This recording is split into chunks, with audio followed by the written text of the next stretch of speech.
Pemirsa, aksi perampokan bersenjata mengguncang kota Tapak Tuan, Aceh Selatan. Dalam hitungan detik pelaku pecahkan kaca etalase toko emas dan menggondol sejumlah perhiasan. Ini dia bang, aku pakai helm bang, Hondanya nggak nampak ya. CCTV merekam aksi perampokan di toko emas di Jalan Merdeka, Tapak Tuan, Aceh Selatan. Seorang pria tiba-tiba masuk ke dalam toko sambil membawa senjata laras panjang. Pelaku sempat menyerahkan sebuah tas kepada penjaga toko. Pelaku yang tak sadar tiba-tiba memecahkan etalase kaca menggunakan senjata yang dibawanya.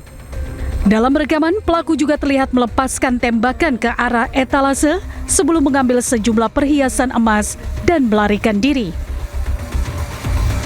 Usai kejadian, tim Inafis Polda Aceh melakukan olah TKP dan mengumpulkan barang bukti. Itu berapa orang pelakunya? Tinggal dia satu Ya, bawa senjata ya? ya. Oke, informasi udah ketangkap bang ya? Udah ketangkap lagi di Polres sekarang ya? Terkait insiden ini, Polda Aceh menyatakan pelaku telah ditangkap dan senjata yang digunakan telah disita. Terduga merupakan anggota Polri dan kini menjalani pemeriksaan intensif. Berdasarkan hasil pemeriksaan awal, pelaku mengakui perbuatannya yang diduga berkaitan dengan tekanan ekonomi.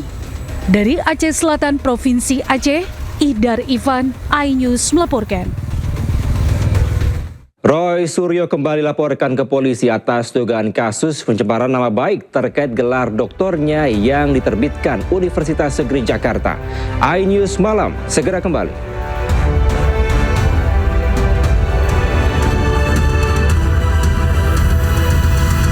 Pemirsa, Satgas Pamtas RI PNG Mobile Yonif 725 WRG berhasil mengamankan 5.715 batang ganja dengan kualitas super milik OPM di distrik Kurima, Kabupaten Yakohimo, Provinsi Papua Pegunungan. Barang tersebut diduga akan diperjualbelikan di seluruh wilayah Papua.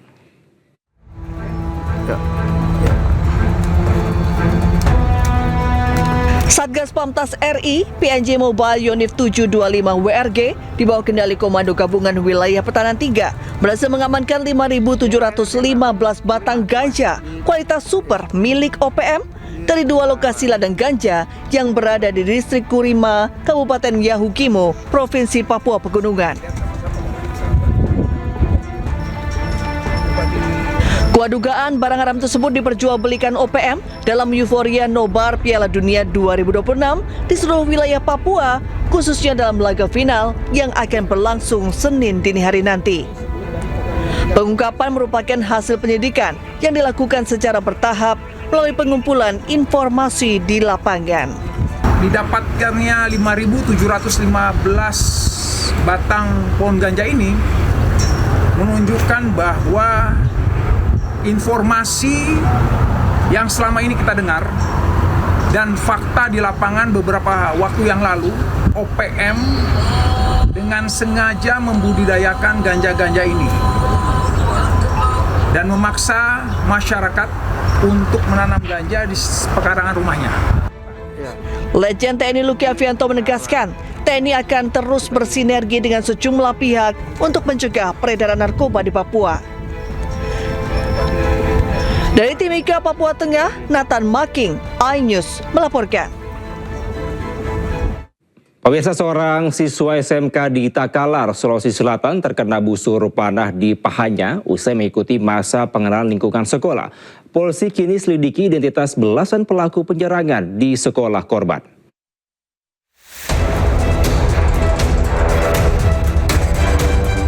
Unit Reskrim Polsek Bungoro dan Polres Pangkep berhasil mengungkap kasus pencurian kabel power tembaga milik PT Semen Tonasa. 3 pelaku yang ditangkap merupakan oknum petugas keamanan perusahaan. Para pelaku memanfaatkan status mereka sebagai satpam untuk masuk ke area gudang penyimpanan kantong semen di Pelabuhan Biring Kasi. Para pelaku telah melakukan pencurian sebanyak 16 kali sepanjang Maret hingga Agustus 2025. Total kabel yang dicuri mencapai 2.000 meter dengan kerugian perusahaan ditaksir mencapai 994 juta rupiah. Meski nilai kabel hampir 1 miliar rupiah, para pelaku hanya menjual tembaga hasil curian sekitar 90 juta rupiah. Uang hasil penjualan digunakan untuk bermain judi online. Adapun modus ketiga pelaku ini yaitu dengan cara pada saat dinas malam di Pelabuhan Berinkasi sekitar pukul 3 dini hari melakukan aksinya dengan cara memotong kabel tembaga menggunakan gergaji besi. Setiap potongan-potongannya dibawa keluar kemudian disimpan di rumah kosong. Di rumah kosong itulah mereka mengupas kabel itu dan kemudian tembaganya dijual di pembeli besi 2 di Kristen. Akibat perbuatannya, ketiga pelaku terancam hukuman 7 tahun penjara. Dari Kabupaten Pangkep, Sulawesi Selatan, Udin Syahrudin, iNews melaporkan. Ya pemirsa, informasi tadi merupakan informasi mengenai satpam yang mencuri kabel. Kita ke informasi selanjutnya pemirsa, hendak mengamankan pencuri sepeda motor. Anggota Polsek Cibung Bulang Bogor menjadi korban salah sasaran amukan massa. Akibatnya korban alami luka di kepala dan harus dilarikan ke rumah sakit.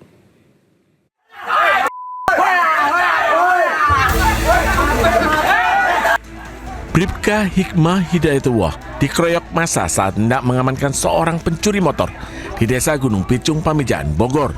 Anggota Polsek Cibung Bulan ini dipukul menggunakan bata hebel oleh sejumlah orang di bagian kepalanya hingga tak sadarkan diri dan harus dilarikan ke rumah sakit Luwiliang, Bogor. Korban ini lagi mengamankan pelaku curanmor di daerah Gunung Picung, tidak tahu desa apa ya.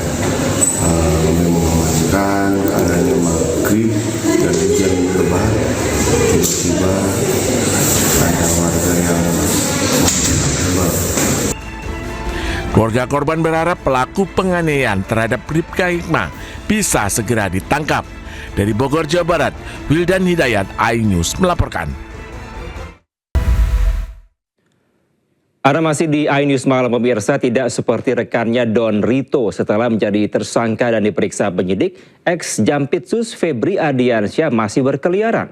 Ahli hukum pidana mendesak penyidik segera menahan Febri karena berpotensi menghilangkan barang bukti.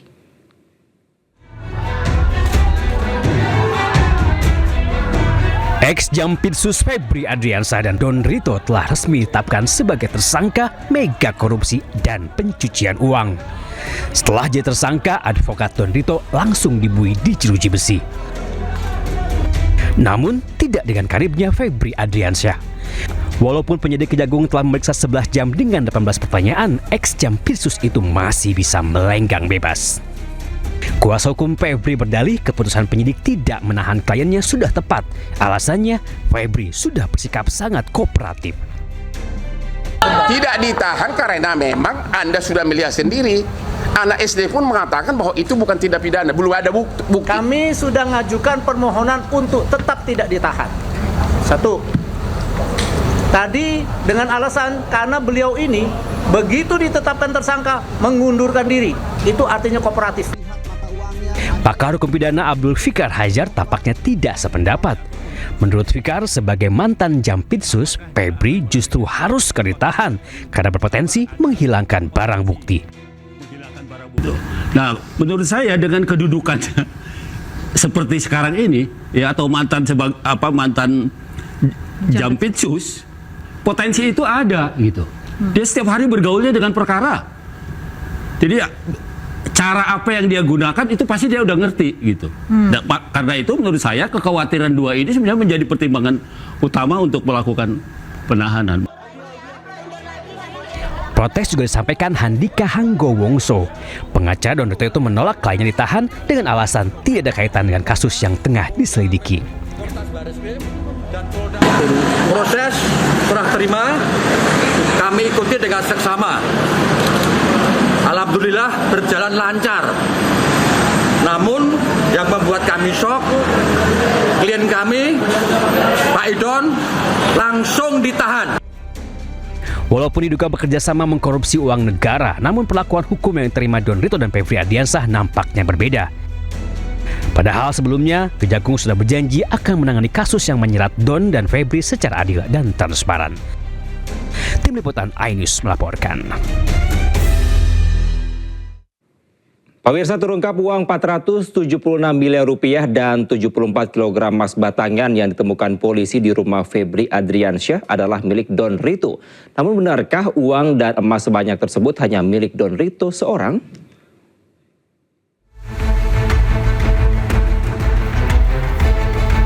Di rumah mewah di kawasan Sentul, Bogor, Jawa Barat inilah polisi menemukan 476 miliar rupiah. Gepokan uang dari rupiah dan valuta asing tersimpan rapi di dalam brankas di lantai 1. Yang mencengangkan, selain tumpukan uang, polisi juga menemukan 74 kg batang emas. Belakangan diketahui rumah yang digeledah polisi adalah milik Febri Adriansyah. Anehnya, Febri saat itu masih menjabat sebagai Jampitsus, membantah jika duit dan emas di rumahnya bukanlah miliknya. Yang kedua tentang rumah Sentul, ya, itu memang rumah pribadi Jampitsus yang sudah sejak lama. Itu bisa dilihat bagaimana proses kepemilikan sejak awal, ya.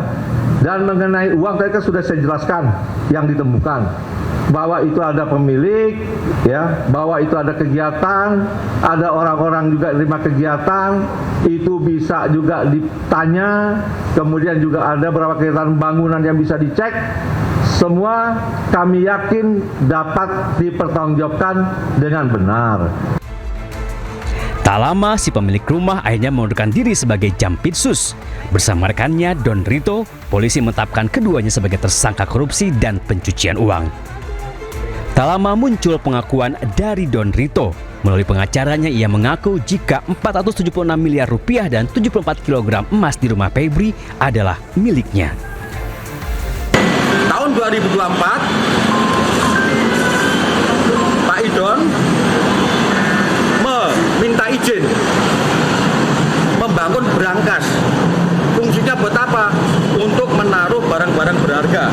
Karena di situ nanti banyak aktivitas operasional yayasan. Nah, sekarang dikaitkan dengan temuan penggeledahan. Ada 74 kg emas, 12 juta US dolar Singapura dan 4 juta something ya Amerika. Pada saatnya akan kami buka ke publik seluas-luasnya. Yang pasti itu tidak berkaitan dengan Pak Febri. Kini uang dan emas yang diakui milik Don Rito sudah diserahkan polisi ke penyidik Kejaksaan Agung. Pertanyaannya, benarkah tumpukan uang dan emas batangan itu milik Don Rito atau ada pemilik lain yang justru enggan mengakuinya? Tim Liputan iNews melaporkan. Informasi berikutnya pemirsa, setelah pra-peradilan pertama permohonan Roy Suryo dikabulkan sebagian, kini Roy Suryo dan kuasa hukumnya juga berharap putusan pra-peradilan kedua mereka dikabulkan.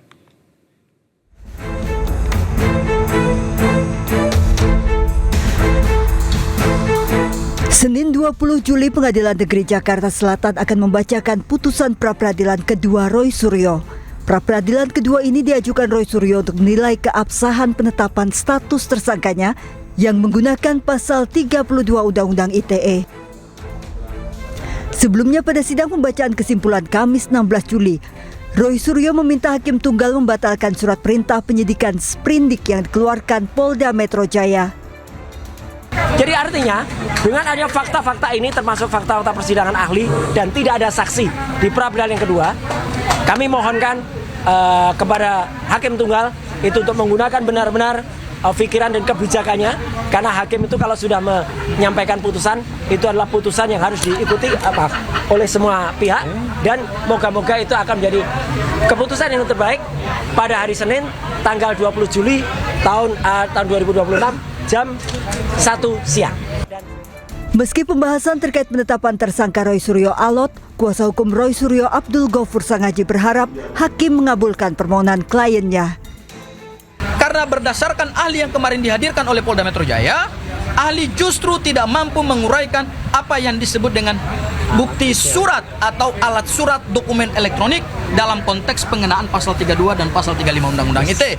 Dan kemarin juga tidak ada satupun saksi yang juga dihadirkan oleh Polda Metro Jaya. Mudah-mudahan ini adalah celah di mana permohonan pra-peradilan kami bisa dikabulkan sebagaimana pra-peradilan kami yang pertama.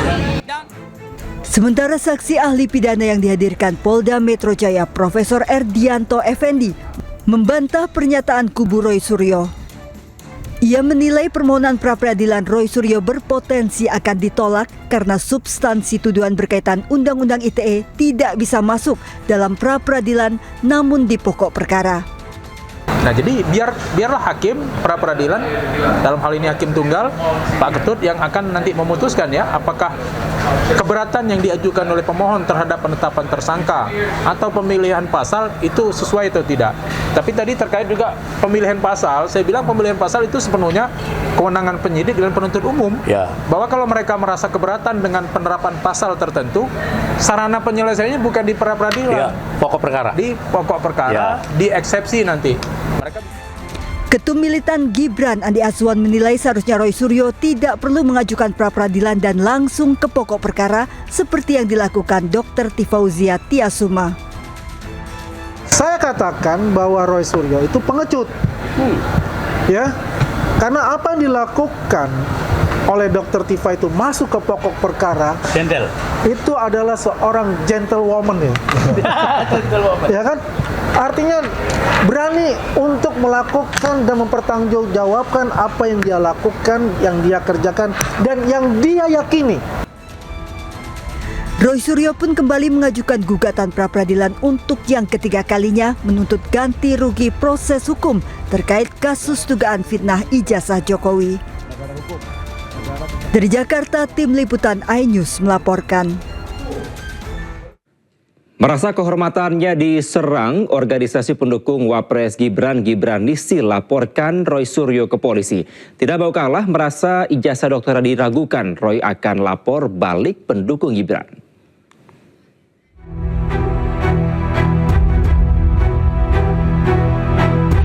Setelah mati-matian menyebut ijazah Jokowi palsu hingga menyeretnya ke meja hijau, kini Roy kembali harus berhadapan dengan hukum untuk kasus yang berbeda. Mantan Menpora itu dilaporkan ke Polres Metro Jakarta Selatan atas dugaan pencemaran nama baik dan fitnah.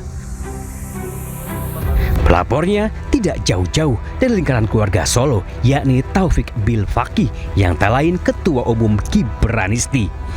Kasus bermula saat pendukung anak Jokowi itu melakukan penelusuran terkait status kemahasiswaan Roy Suryo, termasuk keaslian ijazah S3-nya. Bahkan muncul dugaan jika gelar Dr. Roy Suryo palsu. Merasa disudutkan, Roy menyerang balik Taufik. Dalam sebuah acara, Taufik menyebut jika Roy Suryo sudah menyerang kehormatan dan menghina dirinya. Tak ayal, Taufik meradang dan melaporkan Roy ke polisi. Di saat yang bersamaan, Anda punya problem secara akademik dan Anda tidak jujur. Seharusnya ketika Anda tahu Anda sudah divonis, Anda dipidana, Anda melapor. Kalaupun UNJ masih mau meneruskan, seharusnya UNJ bikin ya peraturan rektor baru kah?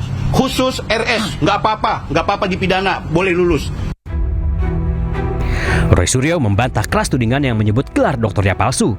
Tidak hanya omon-omon, tersangka fitnah ijazah Jokowi itu bahkan memamerkan ijazah doktor yang diterbitkan oleh Universitas Negeri Jakarta.